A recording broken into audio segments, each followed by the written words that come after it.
Hello friends, puri நல்லா இந்த மாதிரி புசு புசுன்னு உப்பி வர்றதுக்கும் 6 நாளும் சாஃப்டாக இருக்கிறதுக்கும் ஒரு சூப்பரான டிப்ஸ் சொல்லித்தரவா.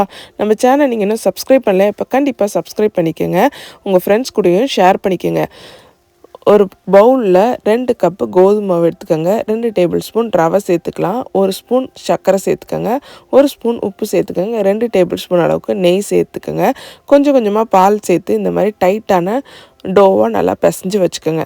நம்ம பூரிக்கு மசாலா ரெடி பண்ணிக்கலாம்.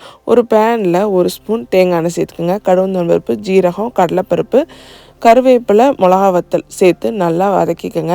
வதக்கிட்டு அது கூடவே ஒரு 2 பெரிய வெங்காயத்தை நல்லா இந்த மாதிரி சாப் பண்ணி சேர்த்து நல்லா வதக்கி விட்டுக்கோங்க. உப்பு சேர்த்து வதக்குனிங்கன்னா சீக்கிரமாக வதங்கிடும்.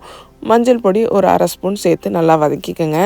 ஒரு தக்காளியை நல்லா கட் பண்ணி சேர்த்து நல்லா வதக்கிக்கோங்க.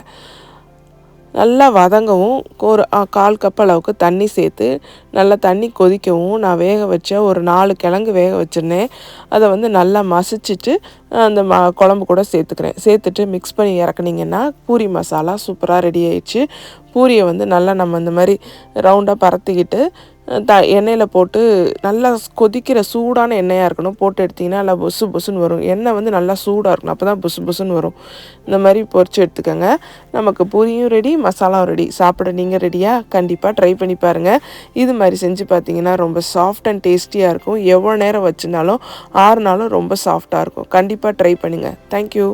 இந்த வீடியோ பிடிச்சிருந்தா லைக், ஷேர் அண்ட் கமெண்ட் பண்ணுங்கள்.